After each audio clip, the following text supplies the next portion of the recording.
Incoming message. It was the dawn of the third age of mankind. Groovy. Hi-ho. This is me, Kermit the Frog. Hello there. I find your lack of faith disturbing. Not a great plan. Oh, for crying out loud. Program complete. Enter when ready.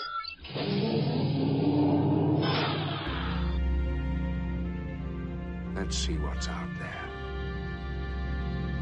Engage.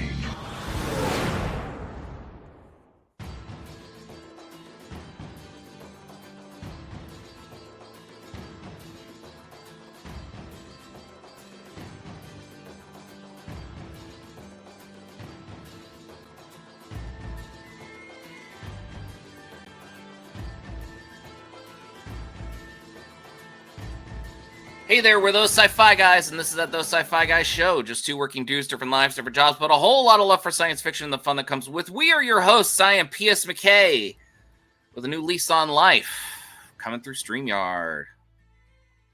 And I'm D Man, and yes. Yes.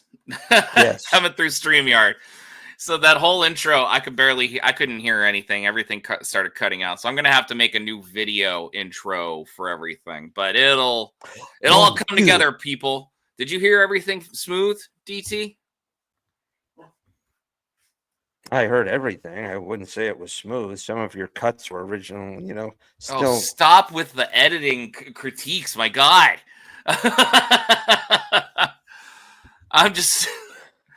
Yeah, you try to do something good. You try walk to do something into that. good. You walk right into it. You try to do something good, and then nothing but grief.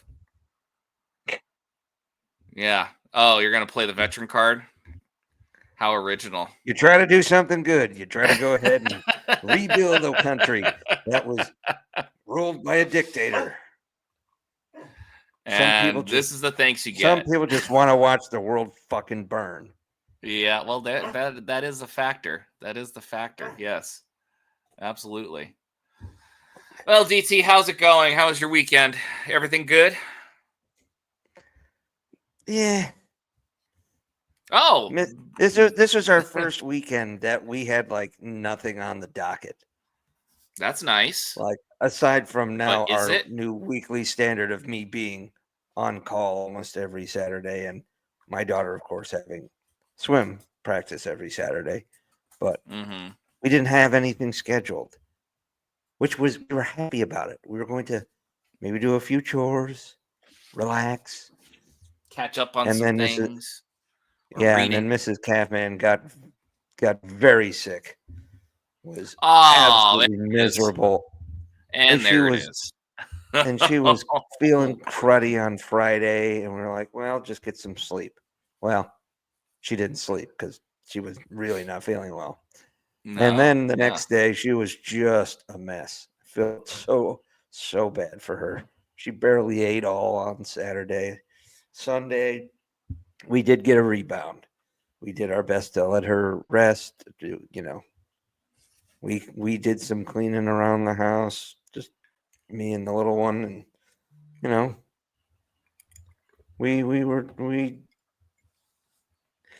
it was low key. It was supposed to be low key anyway, but it was a little lower key just due to the fact that my poor bride felt like doo-doo. I'm sorry. I'm not laughing at her. I'm laughing at the terrible circumstance, because otherwise you just have to cry about it, right? Yeah. Ugh. See, I had plans for Martin Luther King Jr. weekend, but no, I got sidelined with the bug too. And I mean, it happens. It's happening. It's happening. I got the stomach bug going into St. Patrick's Day. Yeah, you did. The worst. Most whatever people, that bug was. Stomach is all jacked up after St. Patrick's Day. Yeah, no, you had it before. You had it before. I had it before. I had it during. Well, you held yourself well through our recording session. So, which was a very popular episode, I might add. Nice to I told see. you it was gonna be.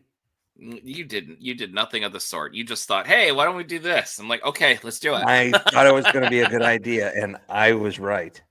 Yeah, well, yeah. Or also the other episode idea that you had, also gangbusters. So I'm just gonna sit back and not suggest any other story ideas or show ideas because that's not my calling, apparently.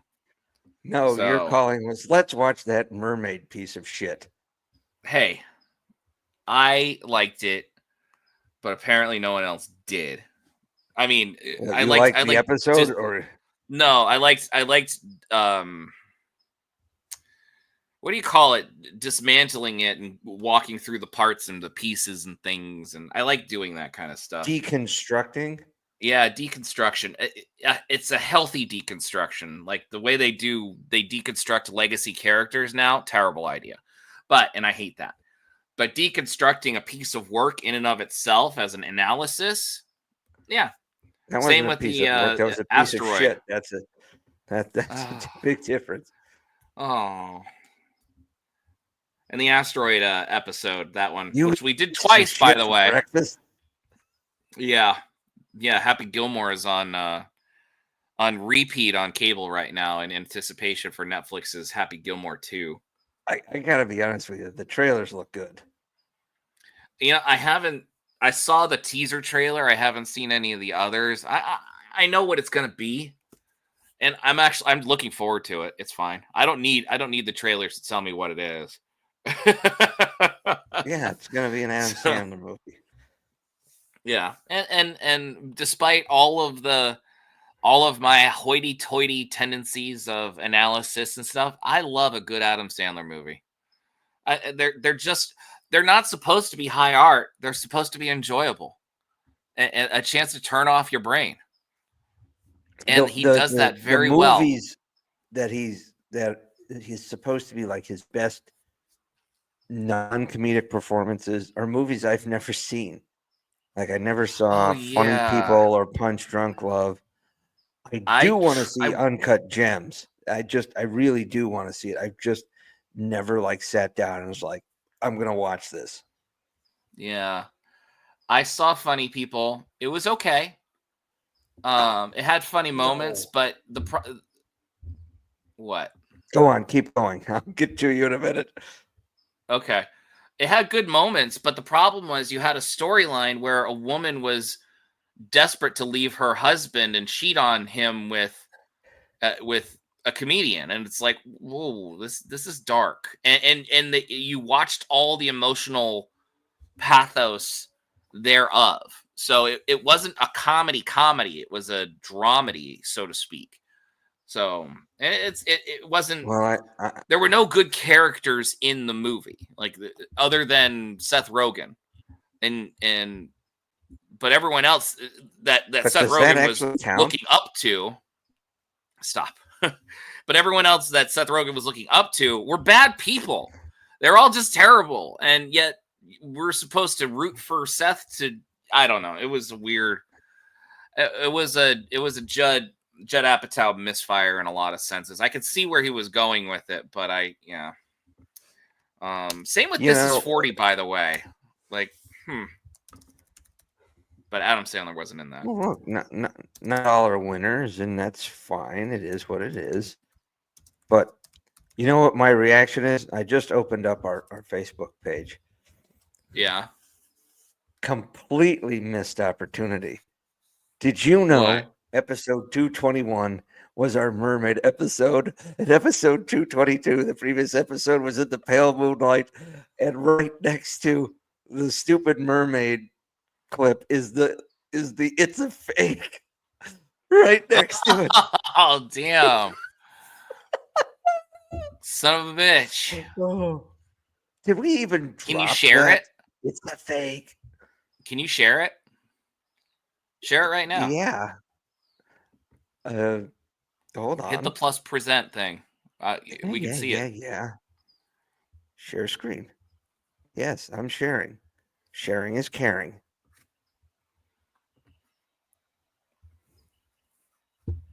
I mean, come on, they're right next to each other. It's a fake. I'm not seeing anything here. Wait, here we go. Add to stage. Here we go. It's a fake. They're right next to each other. Yeah, I'm for some reason presenting a screen. Okay, I got to remove the other one. Guys, this is our first time. Here, I'm going to remove that, and I'm going to add that. There we go. Look at that. The mermaids. It's a fake. Yeah, there we are. That's our YouTube. Throw that out there. It's a fake. When we were doing the mermaids, I haven't listened to it. You did not. You did not throw that out. Another missed opportunity.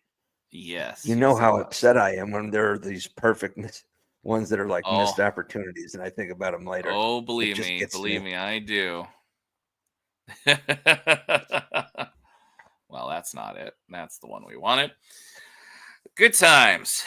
All right. So I was just opening it up to confirm a couple of items, and I was like, "Oh shit!" And let me tell you, did you notice the views between the two? Shut up. I know. Believe me, but I'm sitting here going like, Born what? Again only. Daredevil Born Again, a very relevant one, and we got 4 views. It's weird. I don't know. I mean, I don't know the algorithm, man. It's a weird deal. And what are you going to do? I mean, I can only assume that not a lot of people are watching Daredevil, which is why it got 0 attention. But people are fond of watching old sci-fi episodes and things. Office Joe got like 3 times the number of watches. Yeah, that's weird. Maybe that just proves how much of a good show it is. When did we do Office Joe? Well, we posted it a month ago, technically. Okay. Is what it says. Here but it is. It could be, it's probably 2 months ago. It's like 7.5 weeks ago before the algorithm clicks over for YouTube. I know, right? Like, it's weird. And yet Captain America, a film that's bombing at the box office right now, has 95 views. So go figure. But again, there's probably people who want to hear what people's thoughts are about movies that bomb, especially big blockbusters. Yeah. This is also true. This is true. But this is also true. Field of Fire and The Hunted combined have 10 views. The Hunted only has 2 views, which we don't need it. I'm just making a point. But in The Pale Moonlight, I guess it's just because that's such a well-known and powerful episode, or maybe it's just people clicked on the meme thumbprint. That's the algorithm. It's image-based. There it is. All right, then from now on, all of our thumbprints must be meme-based. This reminds me because Scary Fairy Godmother came out with a new episode today. I'm saving it to watch tomorrow, but made me go back. Our interview with her is still being discovered, so that's a nice thing. Well, a very and I hope people are enjoying. Tip of the hat to our fantastic guest.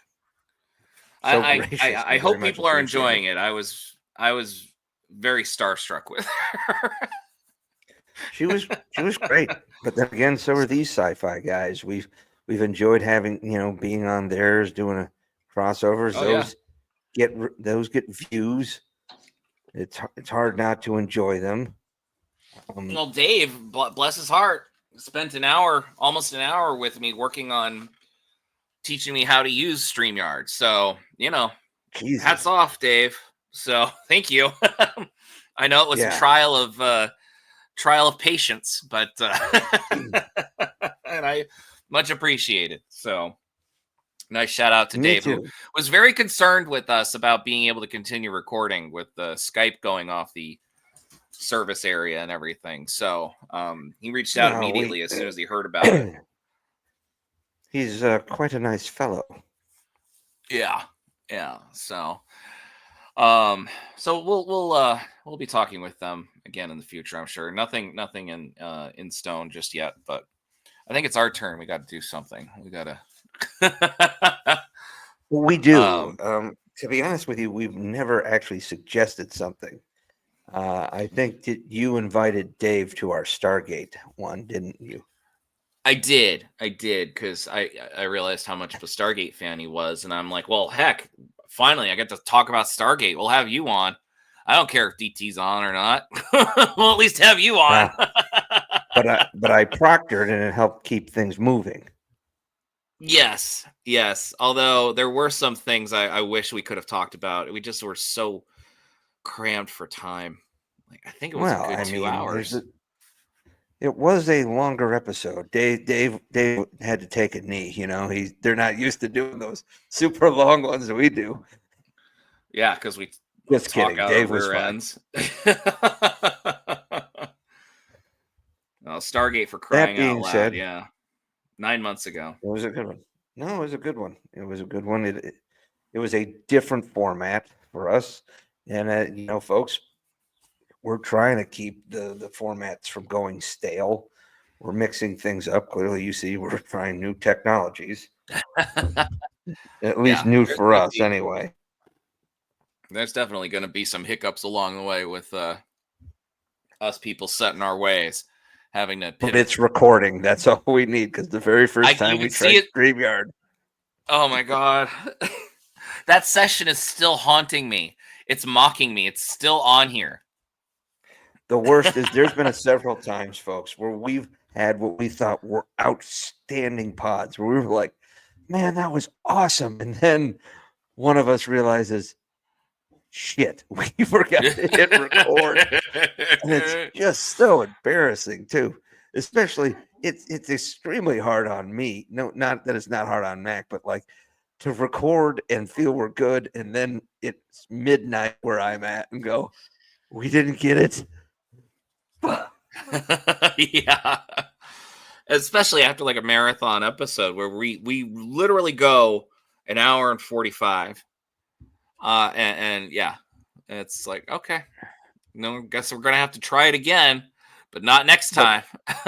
But folks, we're always here for you. We were always going to continue to try to grow and build, because we love doing this. And every now and then we occasionally wonder, some of those old episodes from the dark ages, do we need to revisit? And we may. I thought about a few that. Of them. Maybe I've thought about upping, like we did for our 3-year anniversary, where I put the pilot and the second episode up.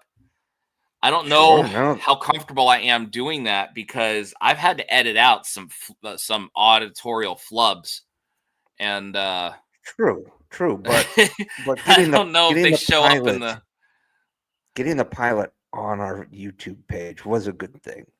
And so was getting the Taliban out there, because that one, we were just, all set to do all sorts of fun sci-fi shit. And then real world happened, and we had a pretty good episode. And that was a really good episode for an hour.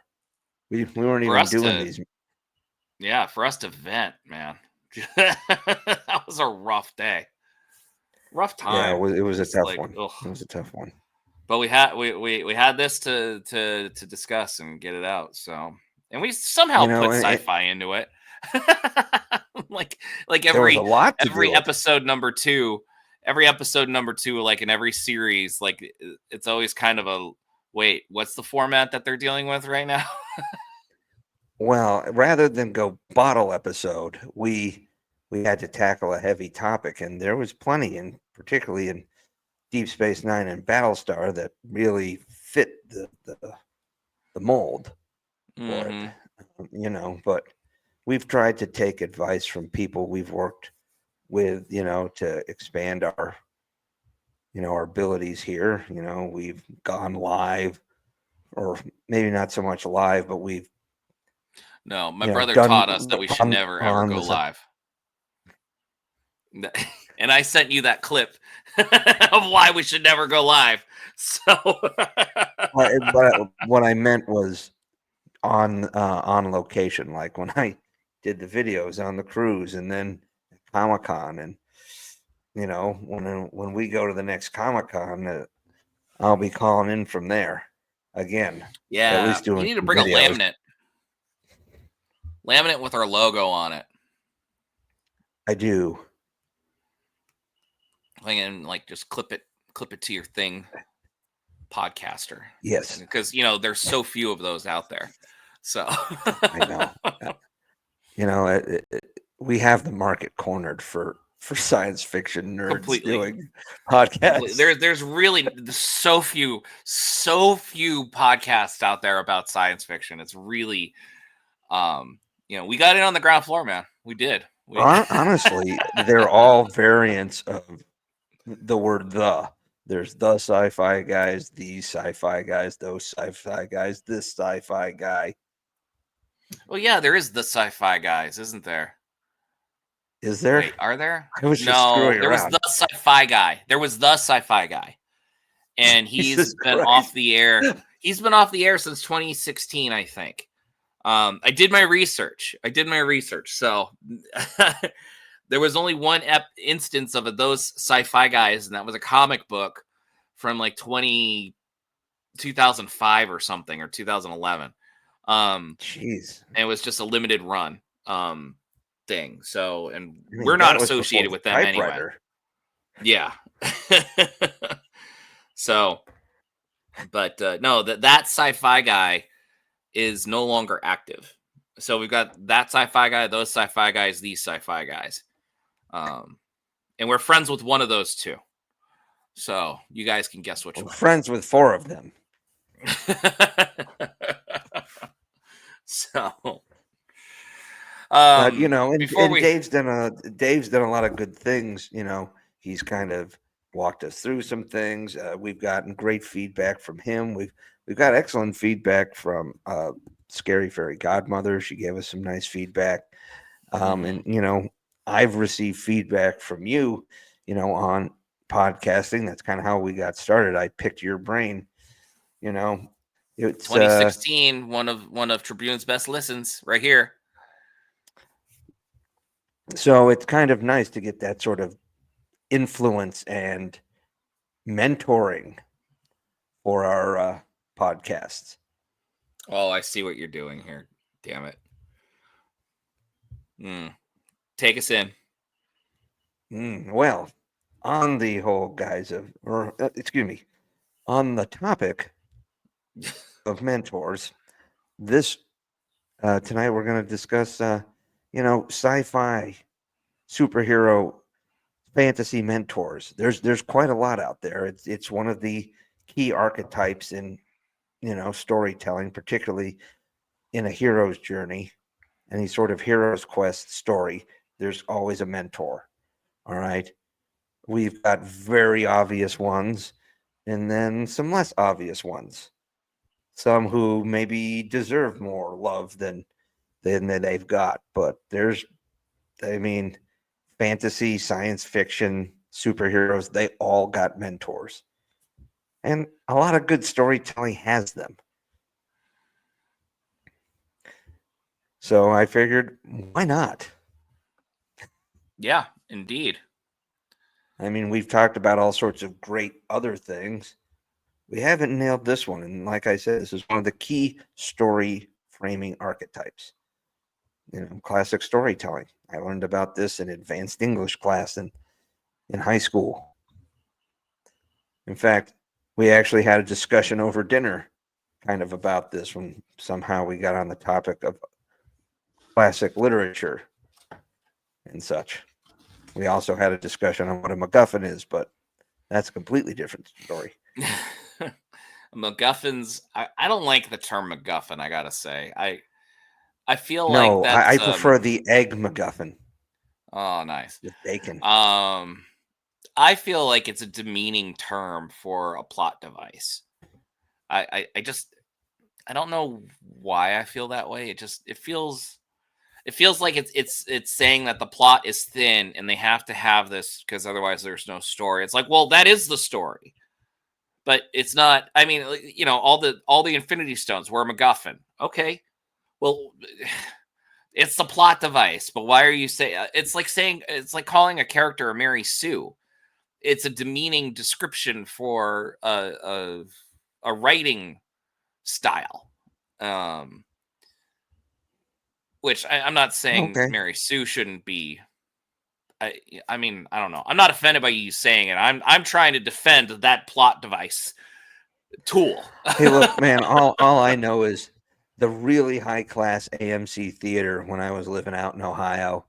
It was in one of those like snooty upper class malls, and it was one that had like the IMAX theater in it, and you could go to certain theaters and they'll deliver food to you at the. Oh, but they also yeah. had a little bar in there called MacGuffins. Oh, well, that's a delightful turn on the whole cinematic thing. Yeah, exactly. I mean, I can live with that. I just don't like how certain stories are demeaned by saying, "Well, it's a MacGuffin, so whatever." It's like, yeah. Anyway, hey, it is because what the it Infinity is, bro. Stones were important for the Infinity Saga, and that was a damn good saga. I think we can all agree. It was a damn good saga, and many heroes received their powers courtesy of the stones. But all right, well, let's start with the Infinity Saga because there was some great mentors, particularly in the early phases of the MCU. And you know what? Okay, I'm going to go ahead and start with a. Yeah, you do that. I'm pulling up one with maybe the original influence, positive influence and mentor from Iron Man 1, Ho Yinsen, who was a really underrated character. I don't think the guy ever got enough credit for how he really helped Tony Stark see the light, see about what his weapons are doing and whatnot. The guy literally sacrificed himself so Tony could get out and get free. And Tony thought that he was, hey, you got to come with me so you can see your family. And he's like, I'm going to see my family. I'm like, oh, shit. That was pretty impactful the first time I saw it. But as I got older, had a family, I'm like, oh, God, that hurts. And all he got was a quick little cameo that kind of pays off one of his memes. Oh, we met once. He's like, but if I was as drunk as you, I couldn't stand, let alone give a speech on whatever it was, physics, nuclear physics or something. Right. And in the flashback scenes in Iron Man 3, when he's in royal douche mode, and everything, and he's hammered and he's getting ready to go upstairs and hook up and create his own villain, he kind of blows past this dude. I'm like, aw. Mm-hmm. But this was the guy who basically saved Tony's life and helped him build the Iron Man suit and kind of worked with him and basically kind of started helping Tony's turn toward being a hero. Right. And he knew that was just a one ticket ride. There were no two seats on that in that escape vehicle, and he knew that. Mm-hmm. He had resigned himself to that. Well, and his entire family was lost already. So, yep. So really, he was he was basically just trying to help the Phoenix rise from the ashes to stop this, to stop the weapons from falling into enemy hands, stop the 10 rings who were, brutalizing people. And you know what? He also helped Tony realize Howard's dream of the arc reactor. Mm-hmm. Tony Stark built this in a cave with a box of scraps. Yeah. That was a really good movie. Yeah. Let's see. That was 2019. August of 2019, and yeah, there was a callback all the way to 11 years before, and they added. They took scenes from that movie shot 12 years before, and they added characters into those scenes that they were pretty seamless, by the way. That was a pretty creative thing. I like. And the best part is that nerdy little scientist who's getting bullied by Jeff Bridges is the kid from A Christmas Story. Oh yeah, yeah. Peter Billingsley. Yeah, I forgot about of course, that. They got to bring him back to be one of Quentin Beck's Revenge of the Nerd squad. It truly was. It truly was.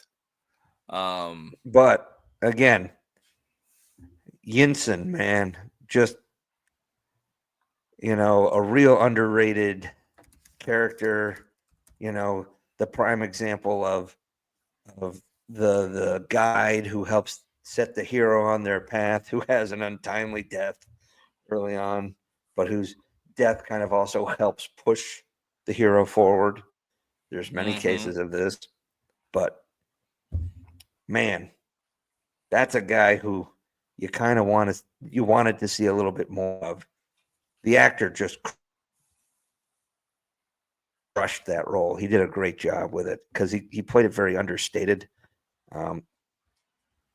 It was really cool. Sean Taub.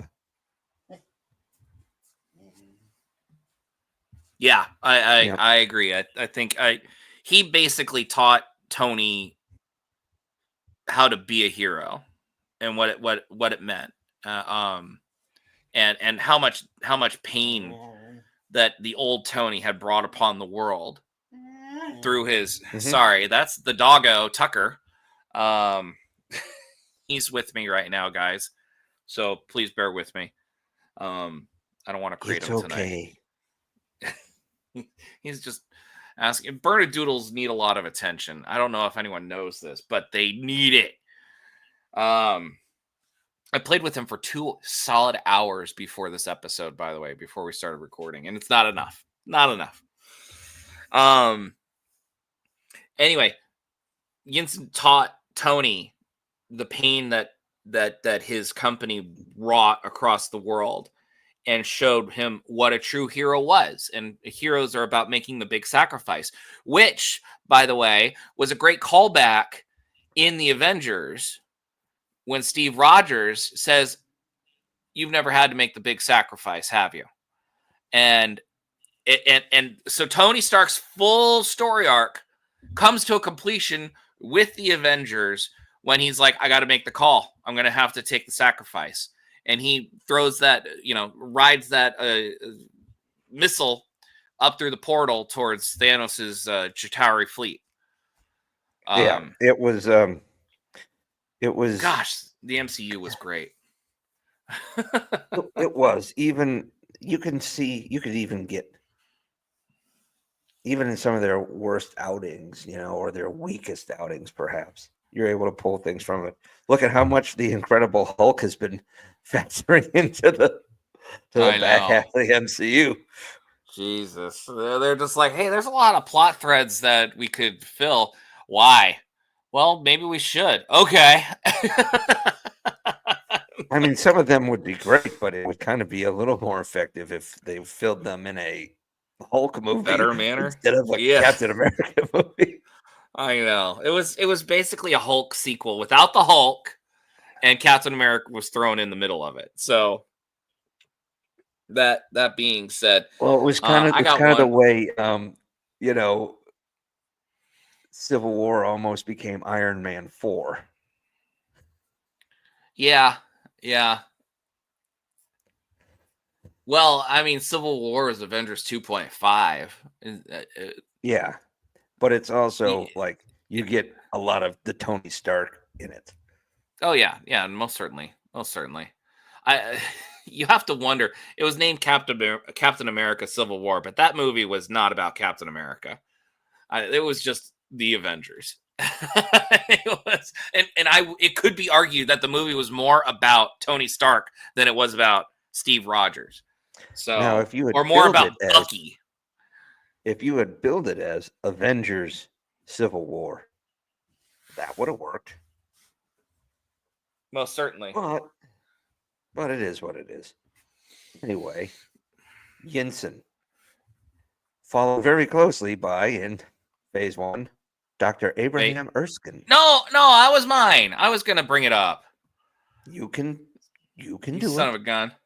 All right, here we go. Abraham Erskine. How do you say it? Erskine? Erskine? Well, in the movie they pronounced it Erskine. Erskine. Okay. Well, I'm just gonna go ahead and share it. Share the screen, please. I mean, they got Stanley Tucci, who loves diving into these roles. Yeah, they do. And this is a good line right here. A good scene. The night before the night before he gets the serum. There's no sound. Can you hear it well?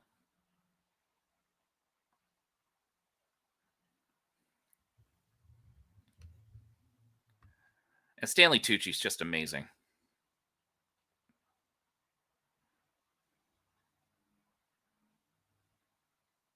Can't hear it at all.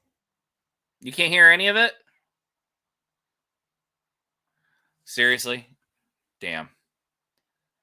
Let's see. Full screen layout, maybe? Let's try it again. How about now?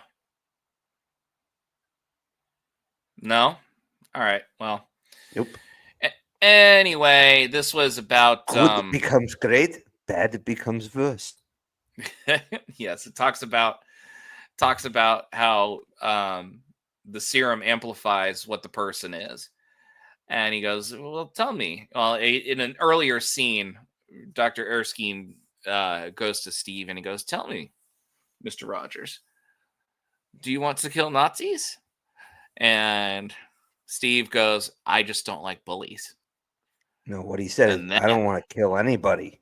I don't want to kill anybody. Like bullies. I just don't like bullies. Yes, I'm sorry. I did skip over a very key part of that response. You're right. Mm-hmm. Thank you. And that's what told Erskine that's going to be the Captain America. And that Erskine and the multiple attempts to join the military. That's what he asked. He asked him, yeah, why? Yeah, it's true. I mean, and yes, and there are people that join the military specifically so for all the wrong reasons. I'm sure those get weeded out at some point. Or sometimes you see the light. There's been people who, I mean, and you can't blame somebody who is looking for a steady job.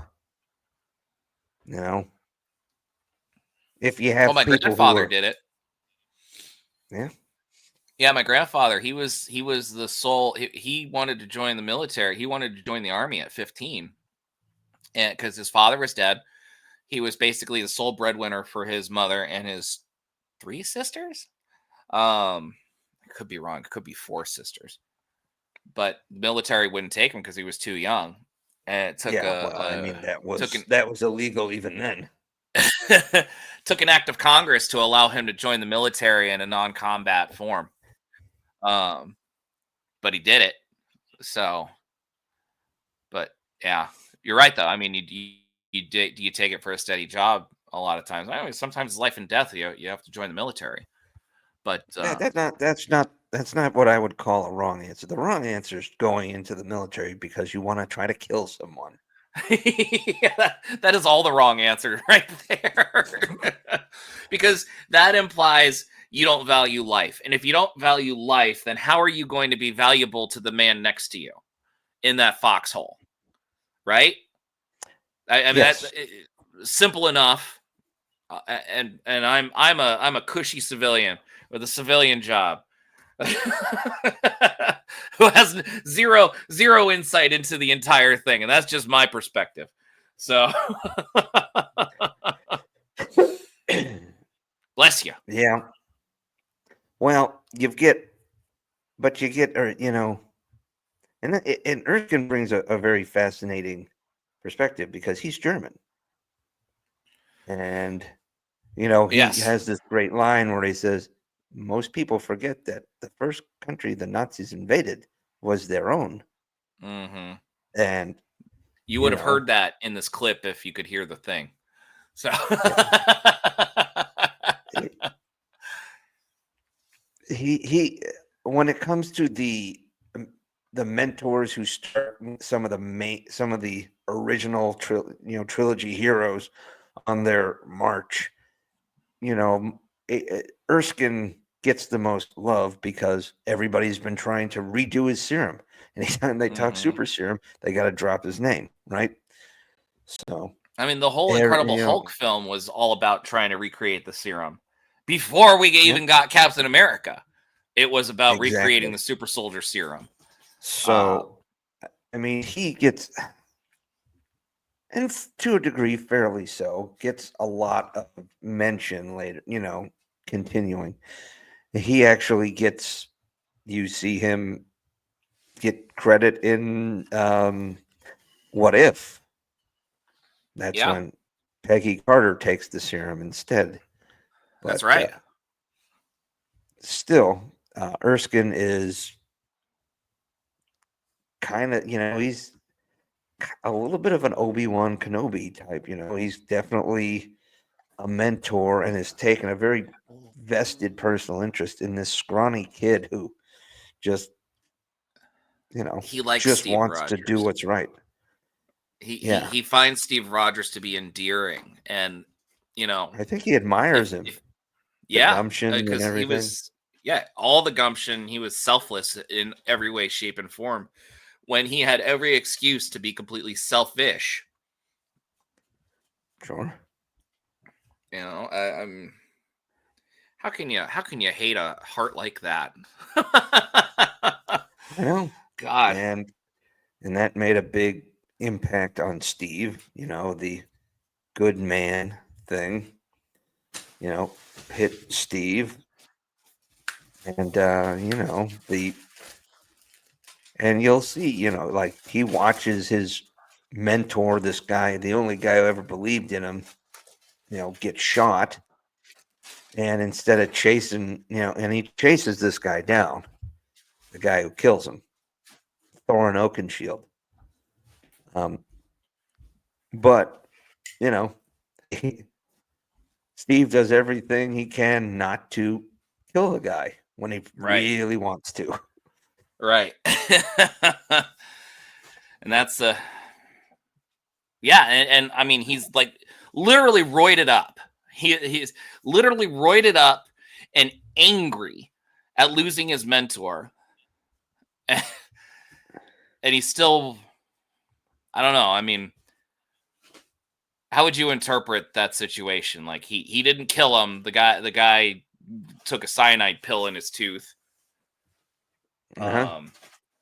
So well, I would say that Steve actually had the fortitude to not, let anger take over, even though he was fully roided up. and he was, and he had every, you see him, about ready to dive in after the kid, after the guy takes him hostage, then tosses him in the harbor, and then the kid's like, I can swim, I'm good. I know, I love that moment. Such a good moment. He ran that way. I can swim, I'm fine. He ran that way. That was a delightful moment. That's one of those moments where it's like, oh, this is to tell you that New York kids are tough. Gotcha. Yeah.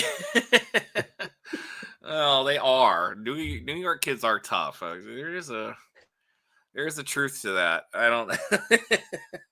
But yeah.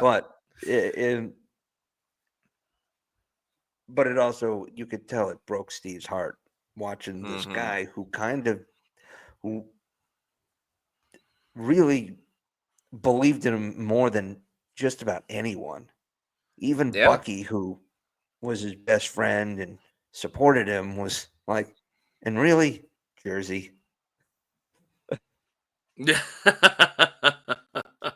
Yeah. Oh, hey, Tuck, what are you doing? Hi. But no, they were both excellent. These mentor figures, right? Who help prepare the hero for their journey, and who need to basically who need to die in order to help continue pushing the hero forward in his mission. You know, it's funny because there's a situation similar to that in my first book, The Changeling Chronicles, Chrysalis, where I mean, the main character, you know, is taken in by this host family, and there's a tragic incident where someone gets killed. It's the mentor, it's the host father who gets killed. And I always worry that it's like With too great power Spider-Man. comes great responsibility. I worry about that. But I'm like, you know, you and I are just talking about this right now. We talk about how two mentors just now in the MCU, not Spider-Man, had to die in order to teach in order to give agency to the main characters. And it's not just Spider-Man that this happens to, which actually gives me a little bit of sense of relief. Man, Spider-Man gets them all, though. In the MCU, He gets all those tropes, everybody. yes. He lost the mentor, uncle, or, you know, he lost the father figure. He lost the mother figure. Then he lost the drunk uncle or the drunkle. He lost his mentor. Who was the drunk uncle? Tony Stark, dude. Oh yeah, Tony Stark. That's right. I forgot. They de-emphasized his drinking, and by that point, later so and later in the like season. That. Yeah, I get it. And but still, it was,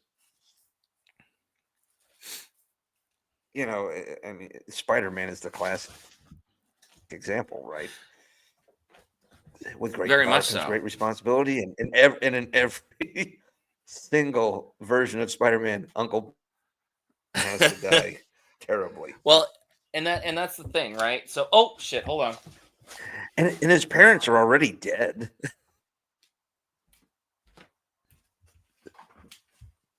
Sorry, my dog. God damn it. You can keep talking. Well, folks, you know, the big mamma jamma in the superhero world is Spider-Man when it comes to it, you know. You can keep Parents talking. Die. I know you're talking, His don't worry. adoptive father dies, you know, Uncle Ben, he's always got to die. And it depends on which version you see whether or not Aunt May dies. But he loses Gwen Stacy. He loses basically, like, everybody dies. Everyone dies in Spider-Man's Everything is awful. In Ultimate Spider-Man, which my wife introduced me to. She bought me the first 3 trade paperbacks for Christmas right after we got married. Ooh. Which is awesome. I read through all of them in the single day. They were great. They were so well done. The interesting thing about Ultimate Spider-Man, it was all written by Brian Bendis. And Bendis is what is this? Okay, yeah, you can take that. Bendis is a long form writer, right? He takes his time. So in the first episode, in the first comic book of Spider-Man, I think Uncle Ben dies in the first issue, actually. Well, I mean, phenomenal. Which is interesting. Right. Well, but in the Ultimate Spider-Man series, he doesn't die until the 7th issue. Like, so we get to see 7 comic books of Uncle Ben mentoring Peter Parker, and it's gutting. If you are into reading any comics for a short amount of time, I fully recommend the Ultimate Spider-Man first trade paperback. It is fantastic. Wonderfully written. Art is fantastic. And then at the end of that trade paperback, yeah, I don't remember off the top of my head. The artist, though, it was a he was with them through, like, oh God, I think like 15 trade paperbacks or something. And then all the way up through 2000 for 10 years. For 10 years he did it. The artist did. And then there were different artists that came through, and Some were more anime-like, and I didn't like that. And then the original artist came back for the death of Ultimate Spider-Man. Spoiler alert. So they all died. You called something else out recently. Okay. Hold on. I just want to finish my point real fast. At the end of the first trade paperback, at the back, there's a notation by Bendis talking about how he was talking to his son, and his son was saying, "Dad, if you're reinventing Spider-Man in a whole new universe, don't kill Uncle Ben. Like, just don't. Like you have a chance to be able to do something that Spider-Man couldn't do." And Bendis like struggled with this. He was sitting here like, I really think I can like have a Spider-Man where Uncle Ben is still alive. And then as he thought it out, he's like, no, Uncle Ben has to die, because that gives that gives Spider-Man the ultimate lesson of how great power requires great responsibility. And he doesn't demonstrate that once he gets his power right away. And because of that, he loses the most important mentor in his entire life. So yes, Uncle Ben had to die. It took 7 issues, but he died. He always has to die. Yeah, and so to go back to your point, but I thought it was interesting that for a while there, it was being considered, Uncle Ben could survive. I'm like, wow, that's a interesting take. So, but yeah, anyway, it's a way. Yeah, but go ahead. You were saying. So sorry, I just needed to make my point. We had texted recently about the idea of the Young Avengers coming up, right? Of course, there's thoughts about that. But if you notice, the heroes we're starting to see in the most recent versions of the MCU, even the ones who might technically be considered legacy heroes, have all lost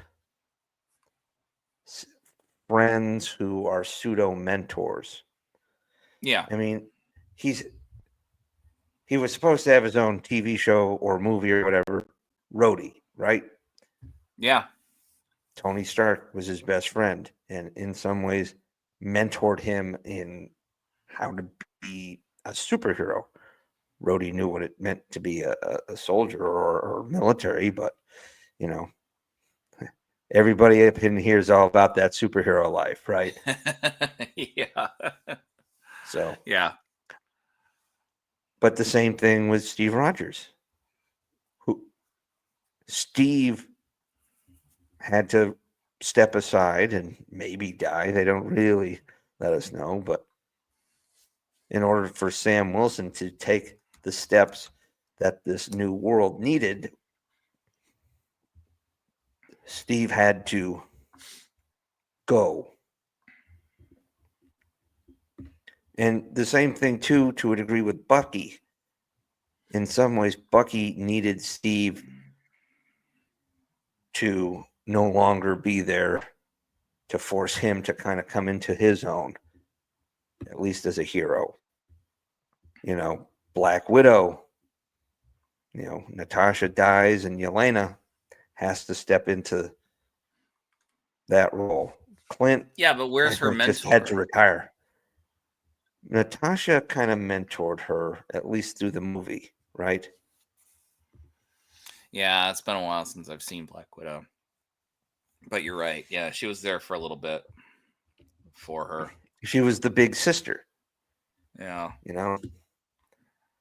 And maybe, and we don't know, but, you never know what happens with the Red Guardian, because he initially was playing like their father figure in this, undercover family they had. Mm-hmm. And they to be fair, they acted like parents to the Black Widows. Yeah. So you have, at least to a degree, the older heroes, if they're not dying, are stepping back. Look at Clint. He's going deaf, right? Yeah. His family's needing him, and he's kind of turned the mantle over to Kate Bishop, you know. But the newer characters, or the ones we're replacing, in some ways have been mentored. I mean, She-Hulk received mentoring and training from her cousin Bruce, right? He kind of, to a degree, helped her kind of understand what it was to be a Hulk. She has a different variation, but there's definitely a handing over of mantles, which I know frustrated you, but it still fits the point we're making tonight, right? And in the case of somebody like Steve Rogers, She-Hulk didn't frustrate me. The whole idea of handing the mantle over to She-Hulk, that didn't frustrate me in the slightest. It was that it just was badly written, especially at the very end. Like, that's what frustrated me. Like, so I like the character of She-Hulk. It's just, yeah. So that being said, go ahead. I'm just making a general statement. Is there's a lot of next generation of heroes being passed. They may not be 100% one for one taking over mantles, but they are assuming places, right? Mm-hmm. I mean, but in some ways, like, some of these characters were true mentors. Tony Stark was a mentor to Spider-Man. Steve Rogers and Sam Wilson were friends and partners, but there was still this kind of ideal that you see Sam struggle with, living in Steve's shadow, and having to learn how to be his own Captain America, or even just his own hero. You get a lot of that. Dude. Yes, I'm sorry. I do. Dude, hold on. Look at that. Oh, you can't see shit. Oh, crap. Oh, man. I can't not. Okay. Marvel just announced new Spider-Man movie coming out July 31st, 2026. Spider-Man Brand New Day, from the official Twitter handle, Spider-Man movie.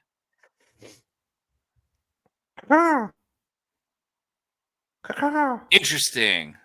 What's that coming from your kitchen? Is it crow? Why am I eating crow?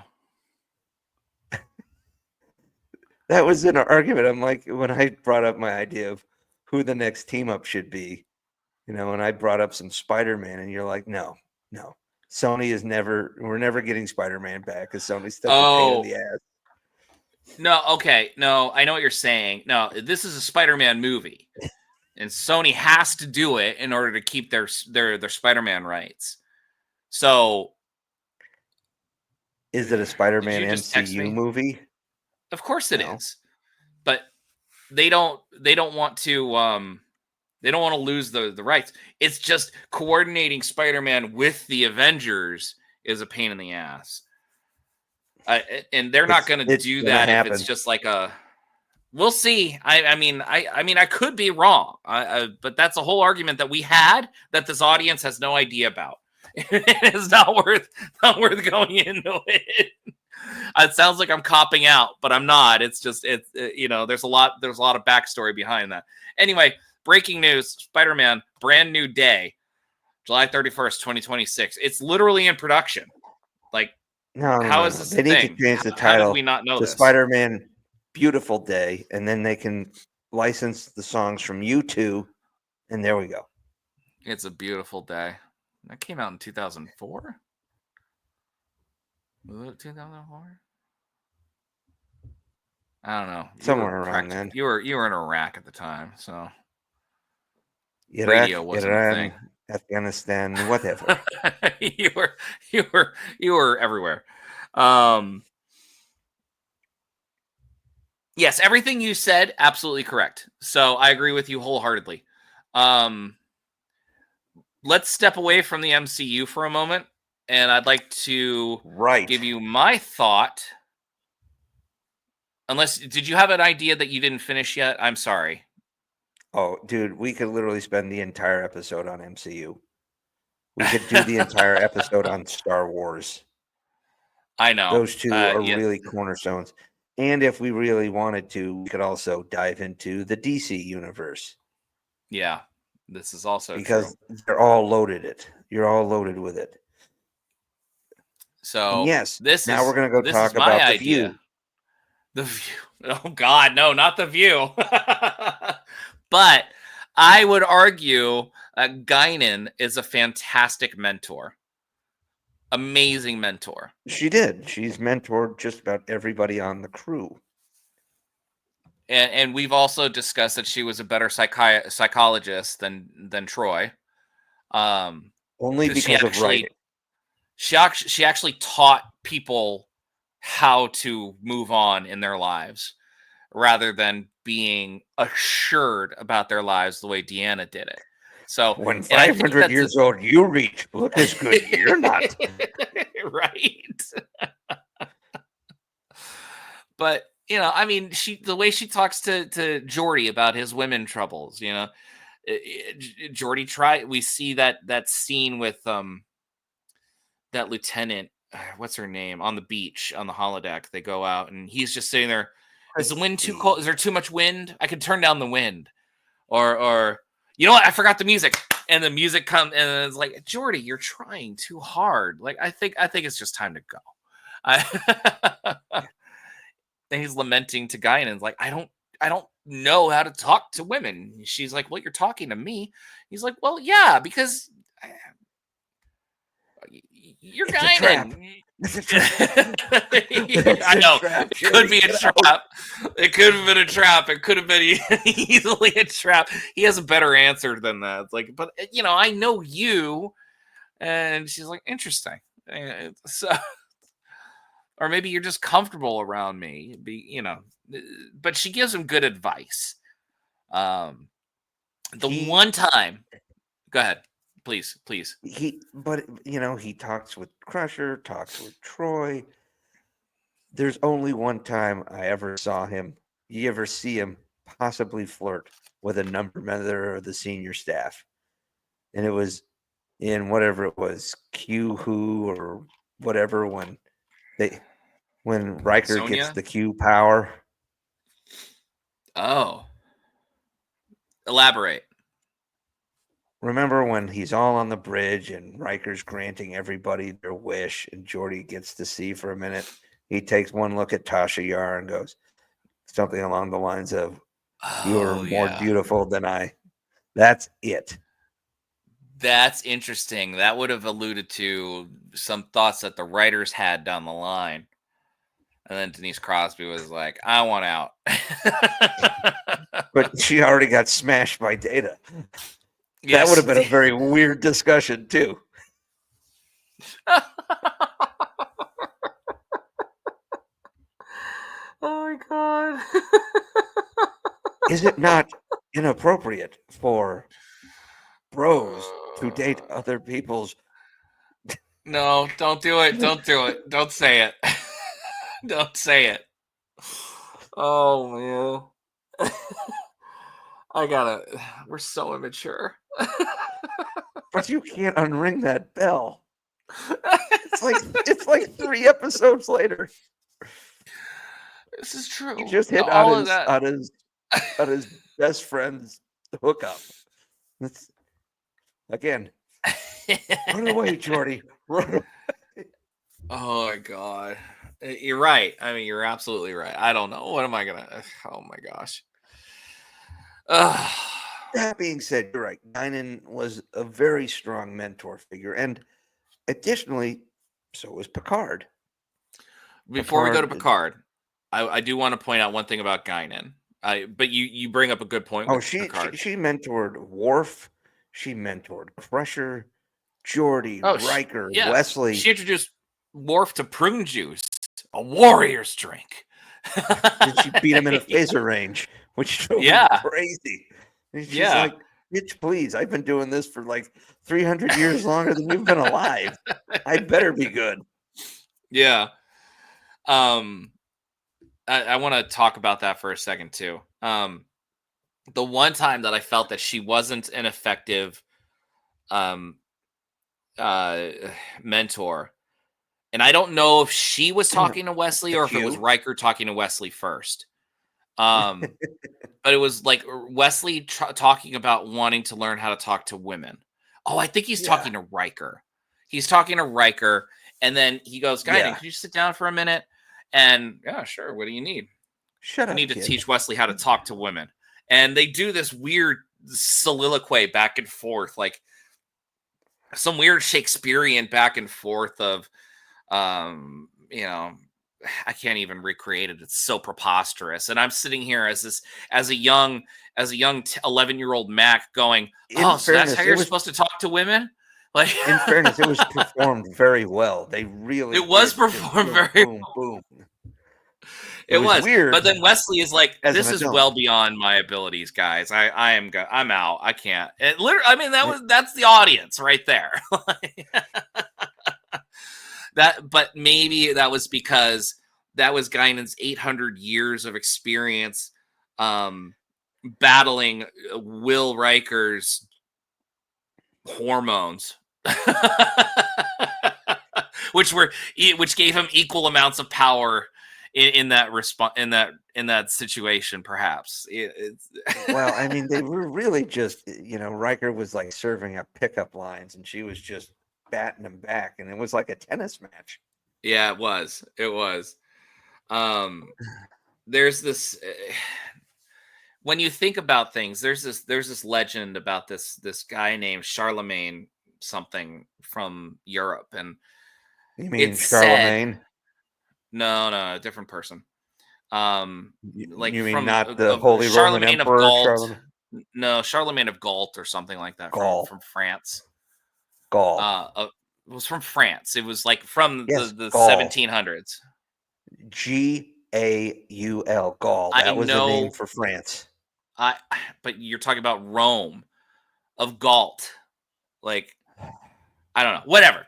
That's why I didn't want to go into the name, because I can't remember it specifically. That being said, there's this folklore about this guy who allegedly had the gift of infinite life, and his age showed in that he had such a silver tongue because of all the years of learning how to talk to people, of how to woo everyone, and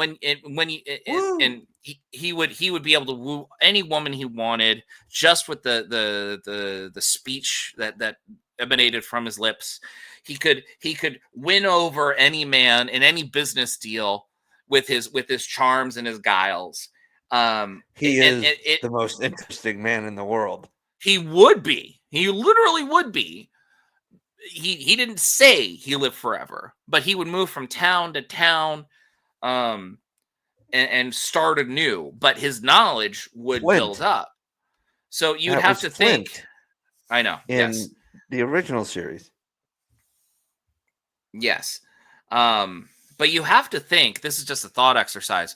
If you did live for such a long time and you are dealing with people and you've seen almost everything at this point, 800 years, and you're dealing with people that have a lifespan a fraction of your own, who most of the people you meet, they're babies. They're experiencing things for the first time. So you can anticipate what they say next, or you can anticipate how they're going to act if you say this kind of thing here or this kind of thing there. Like, you have 1,000-mile high vantage point because of your age at 1,000 years old. And that's what Guinan has. That's why she was such an effective counselor and guider, a mentor, so to speak.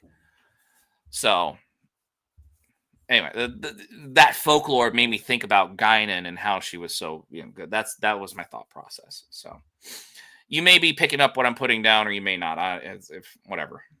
This podcast isn't going to air anyway.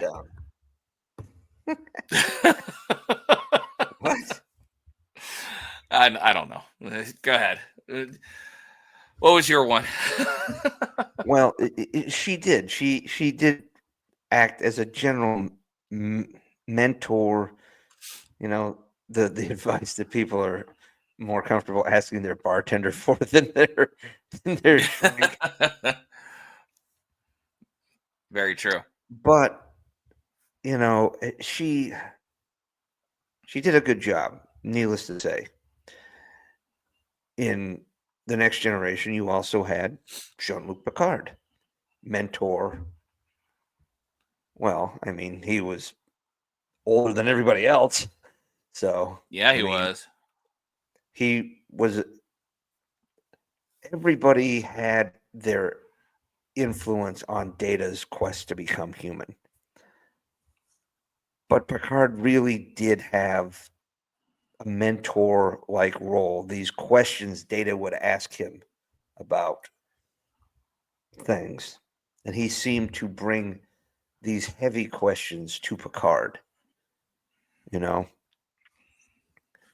the just following orders speech, you know, when he disobeys during redemption, and there's a lot of growth there. And you know, there were some people who were like, well, you know, why is Data such a big focal point in Picard's season? And I'm like, because Picard really was a big mentor to him. In some ways, it was like the inverse of the mentor thing. The mentee dies, saving the mentor. It's usually the other way around.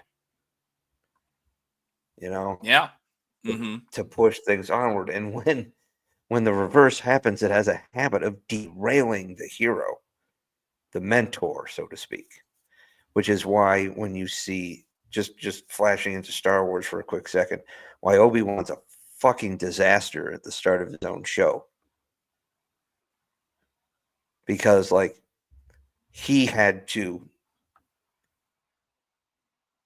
he basically thought he killed the kid he was mentoring. He turned evil, of course, but, you know, his whole world collapsed. But I think the thing that hurt him the most was having to hurt Anakin. Yes. So you can almost see that having a profound impact on Jean-Luc Picard as well. Sure. You know, there's a great, you know, you see this Picard, for all of the early season's flaws, they do a pretty good job of the guilt of Data's sacrifice weighing on Picard, because even if not, Data sacrificed himself for Picard and beams him away and saves the day. So yeah, Picard, there's a struggle there when you're left in that position, right? Especially when you're the one who should be doing the sacrifice. That's another thing I think that messes with Picard, is that he feels like he should have been making that sacrifice. He's the captain. He's the mentor. I mean, we saw Picard lose one of his mentors in the chase, right? That kind of helped Picard push through on a great expedition of archaeology that led to ironically enough, uncovering one of the greatest secrets in the entirety of, you know, sentient history. And the franchise doesn't do anything for 30 years on it. Because that should have had way more impact than it really did. Yeah. No, I agree. That being said, I agree. Even Picard gets the loss of a mentor pushing him forward, right? You see that a little bit in Generations, where he kind of takes a little influence from Kirk. Don't let him promote you. You know, don't let him transfer you. Don't let him take you off that ship, right? Yeah. And when he was in the captain's chair of the Enterprise, no matter which Enterprise, he was happy. When he was an admiral, everything went to shit. Well, it's funny because that speech, I agree with you in that circumstance. What always struck me weird about that speech from Kirk to Picard was it was the exact opposite speech that Picard gave to Riker in Best of Both Worlds. He's still doing here, Will. Yeah. Will, what are you still doing here? Yeah. Because he wasn't in the chair. That's it. Apparently, in the Star Trek universe, it's the chair. If you're not in that chair, if you get promoted, if you're below it, the chair is the center of the universe. But that's I mean, the MacGuffin of Star Trek. Your ass true. need to be in that chair. Yeah, you need that chair. But I mean, was it Admiral Hayes? Admiral Hansen. Admiral Hansen was saying, well, Picard, if he turns down the Melbourne, you know, it's going to start looking like his career is passing him by. And I mean, in would that not Navy, anybody who turns down command of their ship, a command of a ship, their career is done. I know, but I mean, yeah, and that's Just his third. once. Wasn't that his fourth offer? It was his third. This is the third time we pulled out the captain's chair for Riker. Yeah. And we all know he secretly wanted the chair of the Enterprise. Not so secretly. We all knew that. He said it in Generations. I always thought I would have a shot at this chair. Picard's like, bitch, please. This is mine. James Kirk just told me I could hold on to this thing as long as I fucking wanted. Yeah. It's rare, though, to have a command crew stay for the next ship, though. That's interesting. Although especially there's precedent one in the that Star Trek universe. in the Star Trek universe, yes. Especially one as seasoned as a crew of the Enterprise. Right. Not just one, but many. Yeah. Yeah, all of it. Picard may have warranted receiving another command, another Enterprise even. But like all the others were like, well, you were the first officer of the Enterprise. Yeah, Crash man. that shit. He did. She did it. Well, Deanna did it. He was in command. You let the counselor. He would have been up for a court martial. He would have. Yes, he would have been up for a court martial. There would have been a review. There's always a review during the loss of a ship, and in situations where that had exigent circumstances, he would have been cleared. Just like Picard with the Stargazer. Yes. But he still would have had to go through it, and it still would have been on his record. Yeah. But if he'd been cleared, it's like, no convictions. It's a standard review. They did it all the time during World War II. Yeah.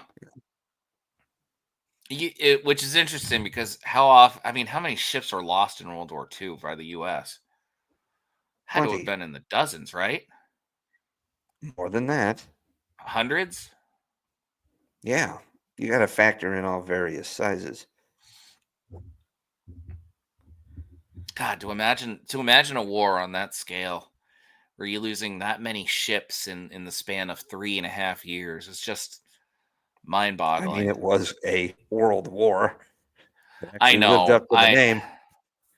I know, but you look at the wars that are going on nowadays, and it's like, oh, we're running out of ammo, and we don't have the industrial capacity to be able to replenish our stores. And it's like, really? Like, well, we could, but you'll all bitch if we had, General Motors making machine guns again. Yeah, you would. They all would. My wife's grandfather had a World War II era airborne carbine. The barrel was stamped by General Motors. Nice. During World War II, Singer, the sewing machine company, made a pistol so good that it's not only is it a highly valued collector's item, but it pissed off a lot of arms dealers because a lot of weapons manufacturers were like, motherfuckers made a better pistol.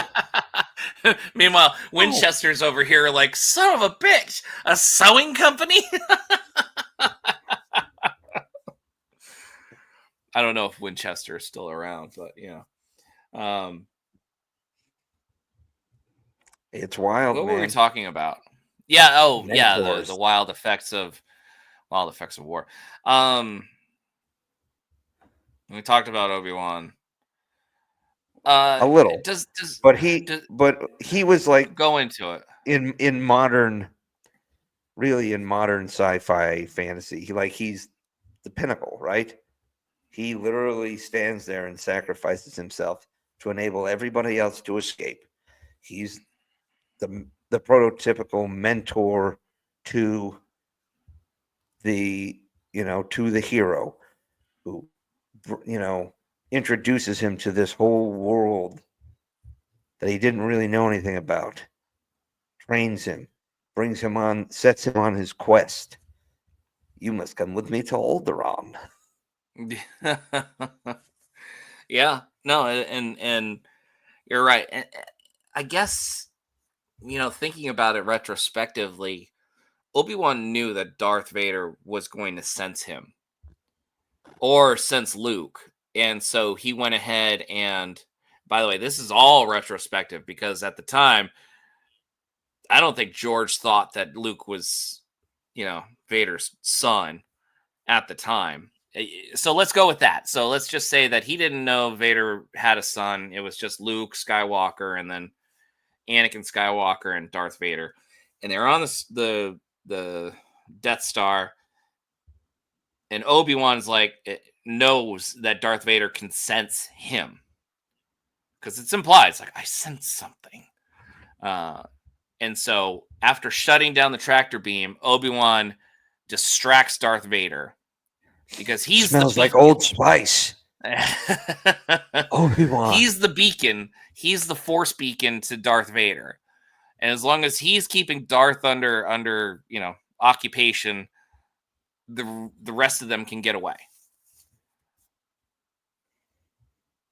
Yep. Wow.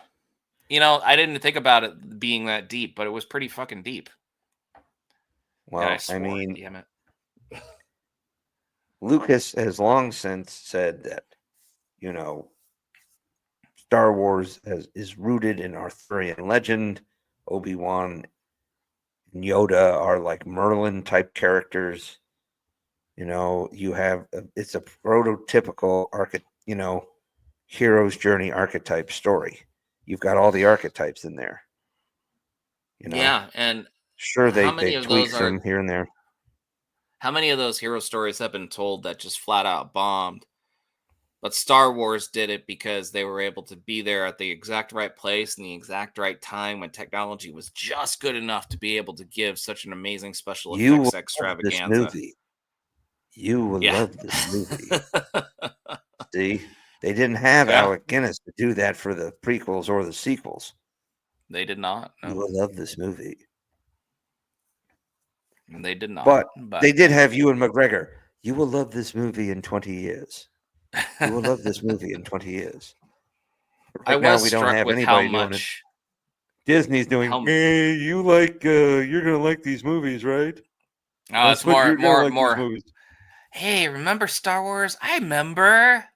Hey, remember the Millennium Falcon? Hey, I remember the 80s. Remember the 80s? I remember. Hey, remember Back to the Future? I remember. Member berries. Yeah, South Park. You probably don't know what I'm talking about.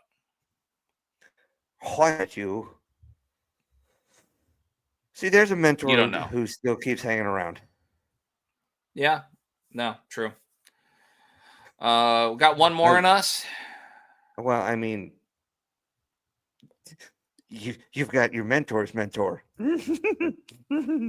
Oh God, the craziest, best mentor of all time. Okay, so let's talk about make one great.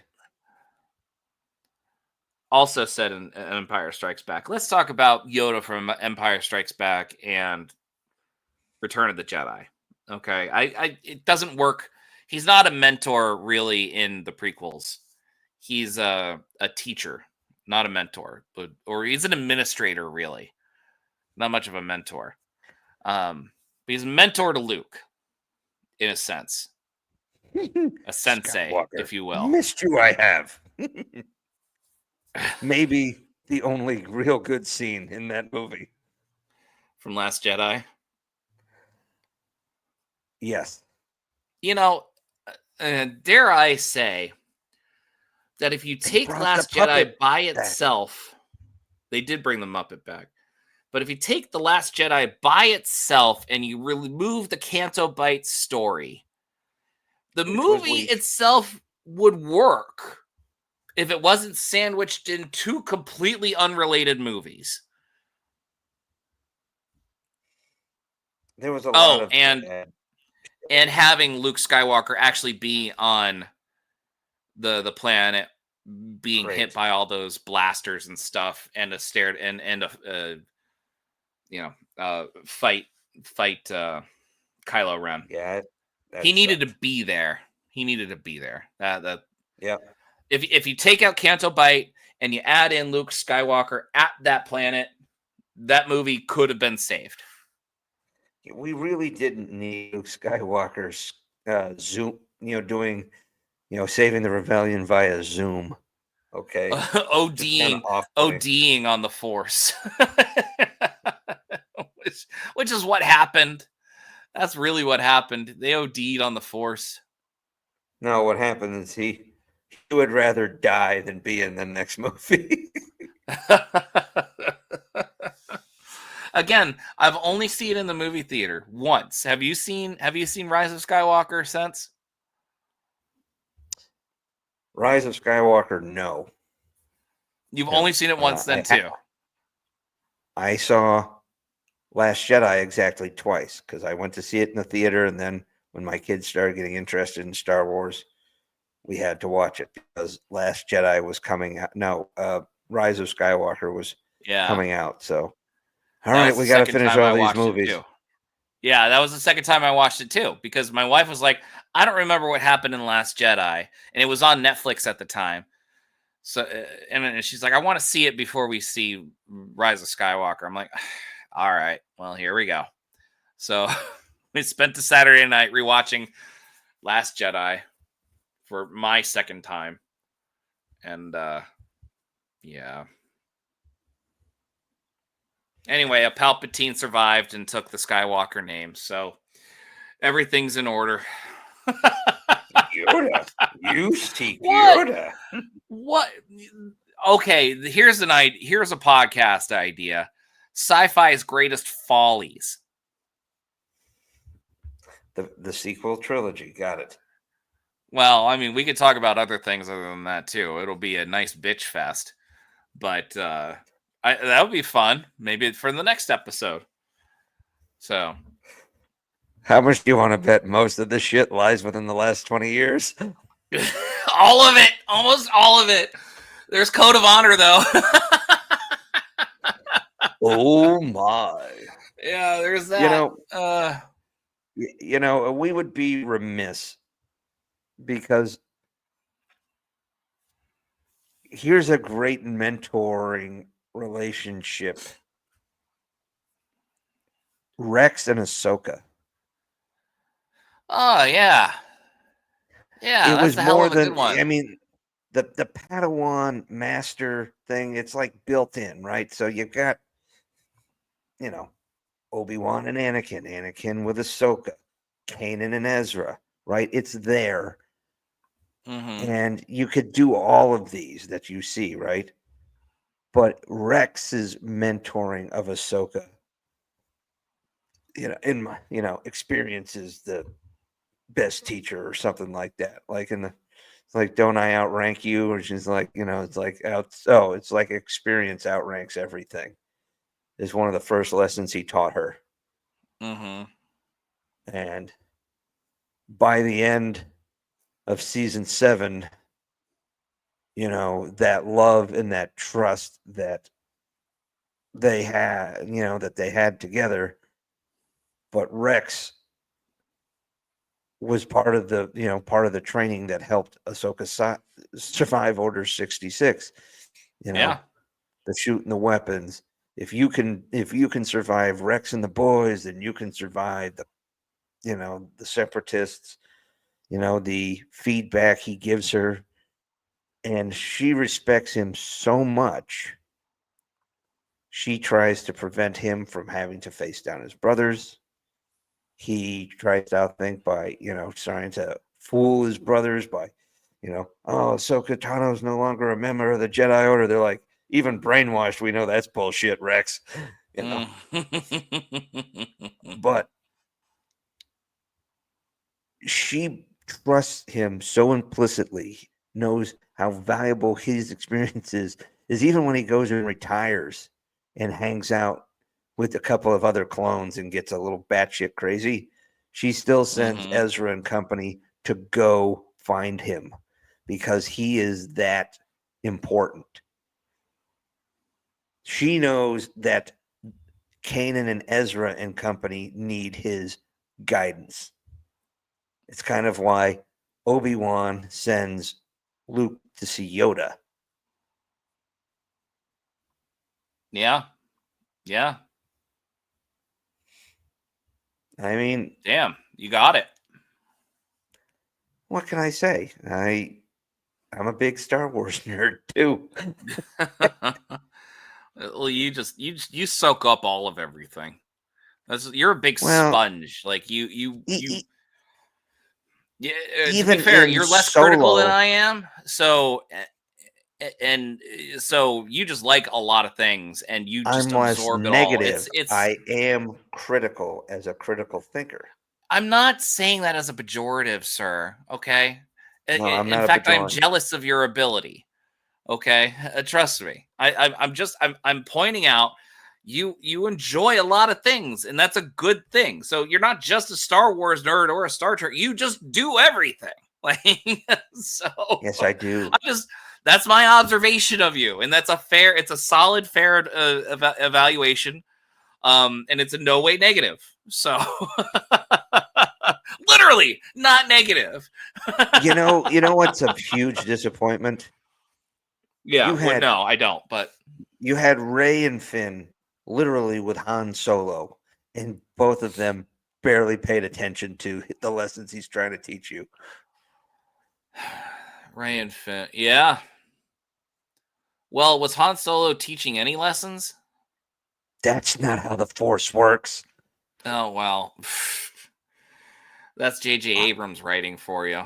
So, but I'm sorry. That one scene was my favorite in the entire movie because when when they're on the planet, yes, in the snow, and then he follows up with Chewie's whining in the background, and then Zuzi goes that he's like, "Oh, really? You're cold?" Yeah, that was good. That was a heartwarming scene. That was the most Harrison Ford you've ever seen on TV. He wasn't phoning it in. Like that was the nice part about it all. Like he was really trying. Or he did it. Harrison Ford phones in a lot of performances.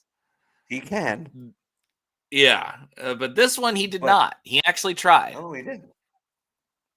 It's because he's like, I'm finally getting my release. Yeah, one more time. I don't need to do this anymore. And then they backed the Brinks truck up to his driveway, and they said, "Please." And he's like, you know what? And even in that 60 seconds, still pretty good. It was good. Feel like he phoned it in. It was a good, probably because they did it in one day, and he was fine with sacrificing an afternoon to do it. So look, Harrison, we'll pay to get your plane detailed. Okay. And yeah. Yeah, his last trip to the golf course in the plane really nicked up the paint job. By the way, he actually practiced very good pilot discipline by landing in a golf course. That's the safest place to do it if you're suffering from aviation malfunction. True. Just FYI, everybody. He's also helped rescue people because he used to volunteer. I don't know if he still does, but he used to volunteer for search and rescue as a civilian pilot.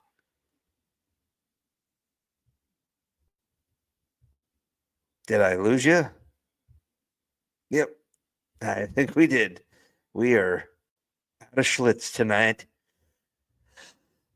Well, so much for diving into the mentorship of, Ben Sisko and whatnot. But Max faded out. So, hooray! Mentorship. Huh. Oh, man. I love doing this thing. I really do. I I really love all these recordings. I love being able to do these podcasts. But I tell you, we have worked really hard on this episode throughout really 35, 40 years worth of watching TV and movies. And I'm not going to lie. We had some of this stuff might be a little dated, but Star Wars was very much the original was very much mapped out by the hero's journey. Star Trek a little, but it kind of goes hand in hand. So what we end up doing is we kind of deep dive, and that's what this was. You could look at Deep Space Nine and see the various mentoring that goes on there. Cisco still takes mentoring from Dax. Jadzia having, the experiences, particularly of Curzon, his mentor, his friend, also tempered a bit by Jadzia's personality, which is a little bit more clinical at times, but still very fun. And then it's fun to watch it flip once Jadzia dies, and then Ezri, who's really young, very inexperienced, and caught off guard by this whole joining, becomes ends up needing to go to Cisco more for advice, which is kind of refreshing. It turns out to be something that is different, that the franchise or that the series needed to be able to move on. Additional mentoring you see is Cisco helping mentor Worf towards command in similar ways that you would see Picard work with Riker and Data as they're looking, to maybe one day sit in the big chair. You get a lot of great mentoring there. You also get some excellent mentoring early, Cisco with Nog, and then O'Brien has a hand in mentoring both Bashir, Nog, and Cisco, of course, while he's also is being a dad, but the wisdom he imparts to Jake is also a great cornerstone of the series. Deep Space Nine has a lot of great, teaching moments. Of course, Bashir, in addition to O'Brien, kind of mentoring him a little bit on maturing as a person.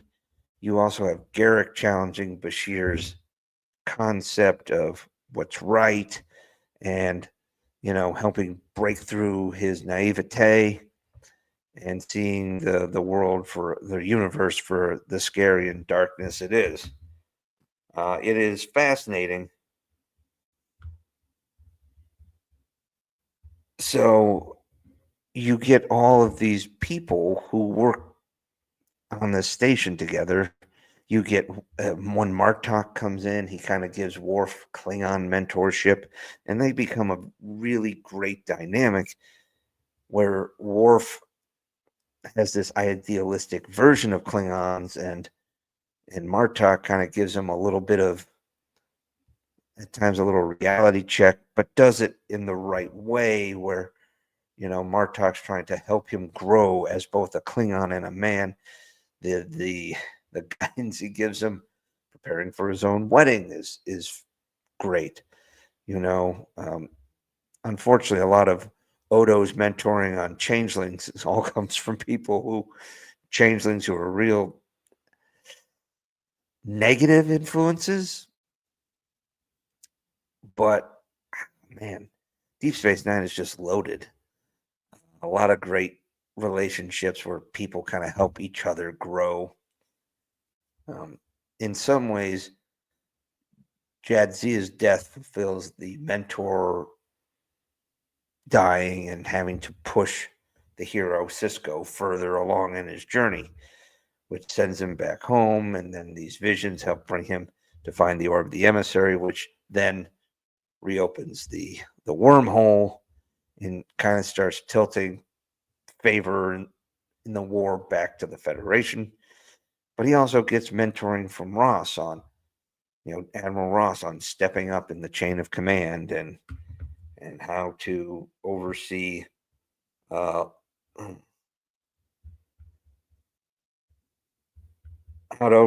fight, the bigger fight, see the bigger picture, and it's fascinating. I really enjoyed that. Voyager, of course, the captains always take on mentorship roles, but you really see Tuvok being a sounding board and at times mentored Janeway a bit, mostly because he's an old friend, but he's also a much older being 100 years old or so by the time the series starts, right around it. And then you also have... Well, how about that? Yeah, I know, right? Mm-hmm. I was just mentioning Tuvok being somewhat of a mentor to Janeway, particularly in the earlier years of Voyager, where, he being a man 100 years old, being a sounding board, but also being a long-lived being with life experience, serving in a completely different Starfleet back 100 years ago. Yeah. And then you also Starfleet was different. Yep. And then you can flip-flop and see Janeway really taking a mentorship role for Seven of Nine in her quest to kind of regain her humanity, much in the way Picard and many others helped Data with his quest to become more human. So there are great examples of mentorship throughout Trek. Enterprise, they're all pretty raw, which is just kind of interesting. It's the crew's a little all raw because it's brand new. Everything's brand new, so everybody's all in kind of a position, so they all kind of have to depend each other. I wouldn't say there's a ton of mentoring. You do have Forrest, who definitely, in addition to seeing Archer as a subordinate, but does kind of help, I think, fulfill a bit of a mentor role.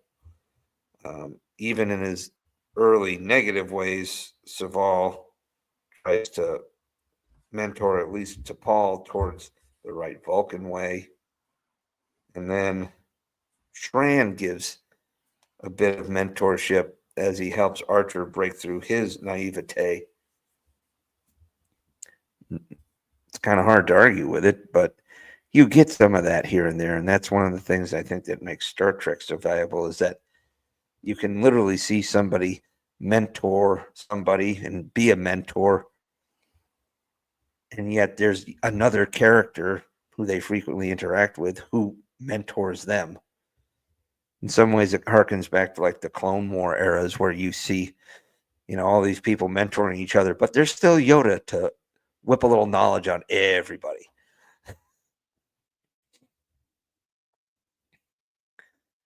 And do we want to go ahead and go just a little outside and go Q as kind of an awkward out there mentor to the crew of the Enterprise and Voyager? Well, it could be said he's always trying to make them see something. It's wild. Who would have thought, right? Q, huh? It's a theory. I kind of subscribe to it. Look, I've had mentors who kind of mentored me, like the way Q tries to mentor people with like harshness and maybe some slightly underhanded measures. Doesn't always work that well, especially when they're not nearly as charismatic as John Delancey. But, we could go through all these different, sci-fi, fantasy, whatever. I mean, again, even before Obi-Wan, you've got Gandalf in Tolkien. He was a mentor to the hobbits and, the Fellowship of the Ring. He's a prime example. You want to put like Gandalf, Yoda, Obi-Wan, and Dumbledore as, some of the prime examples of mentors in these, in these sci-fi and fantasy realms. Wouldn't you agree? Gandalf, Obi-Wan, Yoda, Dumbledore kind of being like the prototypes or the prime examples of what these mentors would be. I would argue that Jesus was the prototype, but yes. I was just saying in modern literature, but okay. I'm being an asshole. Yes. No, you are correct.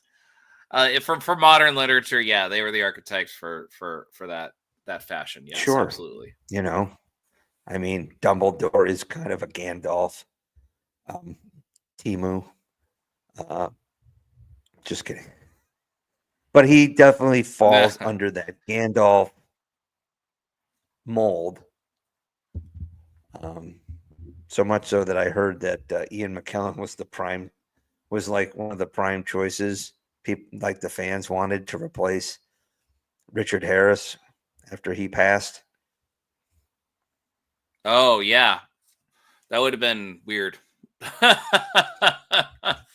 I mean, sure, Lord of the Rings was over by like a year later, but I think he was still doing pickups for Lord of the Rings and stuff when they were filming Prisoner of Azkaban.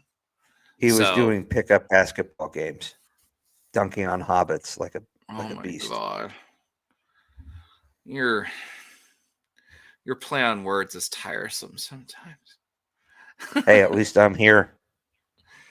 Yeah, shut up. I need a new computer battery. Okay, I get it. I'm doing nothing. I sit here and then the computer just dies out on me. So, speaking of dying, so is this episode. God damn. Hey, I covered Deep Space Nine, Voyager, and rolled right into Lord of the Rings and sprinkled a little Harry Potter in on it, and there we are. All in the span of 15 minutes? The hell? All right, why do we even have two hosts? You should just do it. You know how to work StreamYard now. Just start doing your own podcast. That was what you wanted to do anyway. I just butted in. Yeah, sure, I'll do it. Oh, I wasn't asking you, but yeah, no, I'll do it. I'll do it. But I wasn't. It's good to have a sounding board. Oh, why don't you play us out, crazy man? Working on it. There it is. So on that note, everybody, can you hear me, DT? Well, okay. So on that note, everybody, that's the ultimate end I don't even know what I'm doing anymore. Where are those sci-fi guys? I'm P.S. McKay.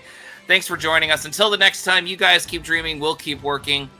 So long, it's out there. And I'm DT Cavman. And come join me on the high ground for lessons in mentorship.